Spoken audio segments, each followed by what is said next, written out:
Meu amigo, tá feito. O Tom falou desse período, né? E a gente comentou em outras edições aqui da Grande Jogada, de como esse período é morno, é parada, esse negócio todo. Mas, no último dia do ano, né, André? O Ceará foi lá e divulgou suas novas contratações, os seus reforços, e foi um pacotão de fim de ano, como normalmente acontece. E a gente separou aqui, se você ainda não sabe, ó, esses jogadores foram anunciados de 2019 até chegar a 2020. Tem lá o Thiago Pagnussati, que a gente já tinha comentado sobre esse zagueiro aqui, o Eduardo, lateral direito, que também a gente já tinha comentado, mas de novidade mesmo, ó, é o Bruno Pacheco. Vou pedir até pro Filé, abre um pouquinho mais aí, Filé, só pra gente ver melhor. Isso, boa, obrigado. O Charles e o Rodrigão, esses três últimos foram os últimos anúncios, e a maior surpresa foi o do Rodrigão, porque a gente não tinha muita notícia, mas o Bruno Pacheco a gente já tinha falado aqui na Grande Jogada. E o Charles também, então, Tom, tem um zagueiro, tem dois laterais, um direito e um esquerdo, um meio-campista e um atacante. 5 contratações. 5 contratações. Para aquelas posições que o Ceará realmente sofreu muito, não é? Esses de cima a gente já tinha falado aqui. Na questão do Pacheco lá, a gente já tinha falado da Chapecoense. Então tinha analisado tudo direitinho. Agora, esses dois aqui, na verdade... Mas se você me perguntar, para ser sincero, você me perguntar, eu não tenho condição de opinar nem sobre o Charles, nem sobre o Rodrigão. Eu ia te perguntar sobre isso, assim. Eu não posso falar. Na verdade, eu ia te perguntar qual que te agrada mais dessas contratações.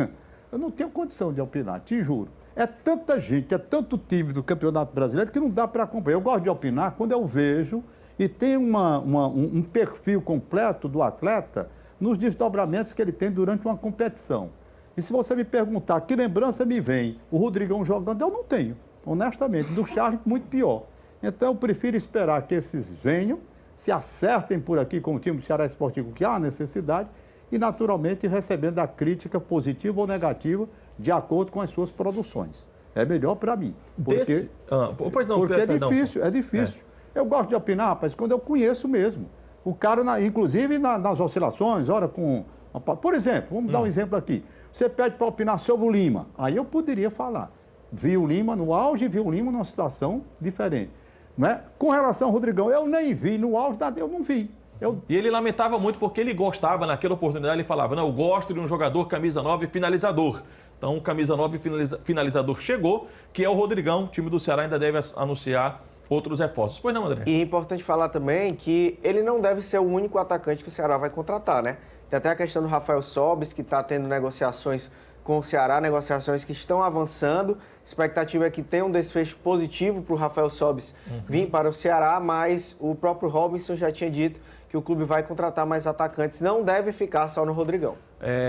Ainda sobre o Rafael Sobis, deu para a gente perceber no papo que o Deluiz teve, né, com o nosso repórter aqui, o Deluiz, com o empresário dele, né, de que realmente o negócio estava bem encaminhado. Agora, desses, sabe quem é que me chama mais atenção assim, e que me cria uma maior expectativa?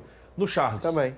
No meu campista, que fez uma grande Série B de Campeonato Brasileiro e é aquele cara que pode chegar para encaixar, para fazer o meu campo muito forte do time do Ceará. Esse cara aqui me chama muita atenção, André. Também me chama muita atenção, foi um dos melhores volantes da Série B, né? Líder em desarmes, 23 anos, jogador jovem.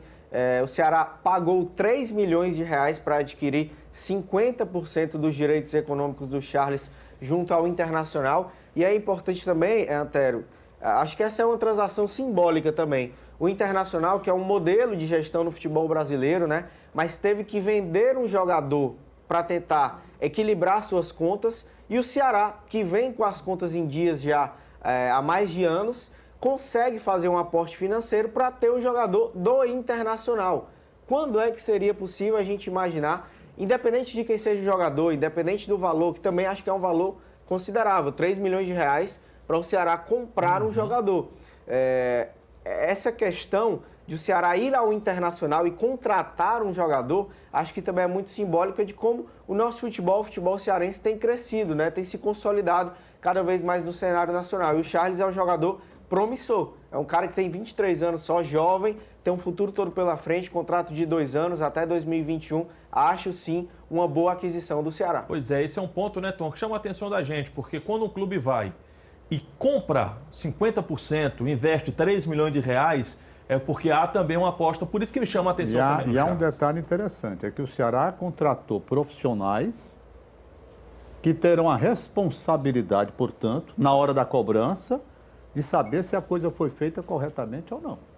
Pelas referências que eu acabei de ouvir aqui, do André, que é um estudioso e foi trazendo todos os detalhes, beleza. Era ele falando e eu me lembrando do Richards, tá entendendo? Bom, vai encaixar, vai bem direitinho lá. Agora, no Ceará Sporting Clube, depois desse fracasso que foi, fracasso assim, porque o time de qualquer maneira ficou na Série A, mas a agonia, o padecimento que sofreu durante o ano todo e, naturalmente, a cobrança que foi mínima, porque aliás, eu não vi nem cobrança do segurado, eu não vi nem cobrança, eu nunca vi. Pode até ser que no âmbito interno tenha acontecido alguma coisa nesse sentido. Eu só vi quando o time estava já realmente arquejando ali, pendurado, aí tomaram providência. Agora não, são dois, como é o nome? O Jorge Macedo, que a gente até confunde com o Jorge Machado, né, que é o empresário do Rafael Sobis, e o Sérgio Dimas. Pronto, tá aí. Então, na hora de uma contratação, como vocês estão anunciando sim, claro que esses homens têm que dar a sua opinião dentro da formulação necessária, visando dar garantia, pelo menos a margem. Nós estamos contratando com a margem segura de que eles vão corresponder à expectativa. Pois não, André. Inclusive, Antero, é interessante isso que o Tom falou, porque o Charles vem do Internacional, o Rodrigão vem do Santos, o Jorge Macedo trabalhou muito tempo no Internacional e tem um bom relacionamento com a diretoria colorada. O Sérgio Dimas trabalhou muito tempo no Santos, tem um bom relacionamento também com a diretoria do time paulista. Então, podem também ter sido elementos, foram elementos que facilitaram muito para que essas negociações acontecessem. A gente está vendo aqui 5 contratações, é raridade no futebol brasileiro neste período. A gente comentou muito no final de 2019 de como a gente fala, o mercado não está aquecido, todo mundo muito cauteloso na hora de fazer as contratações. E há um levantamento do Globoesporte.com que a gente acabou trazendo como base aqui para a gente mostrar como os clubes se reforçaram, na quantidade de reforços que esses clubes se reforçaram para a próxima temporada. E o Ceará é uma exceção. O que mais reforçou foi o Atlético Goianiense, que fez 6 contratações. Ceará, Bahia, Botafogo, o Sport fizeram 5.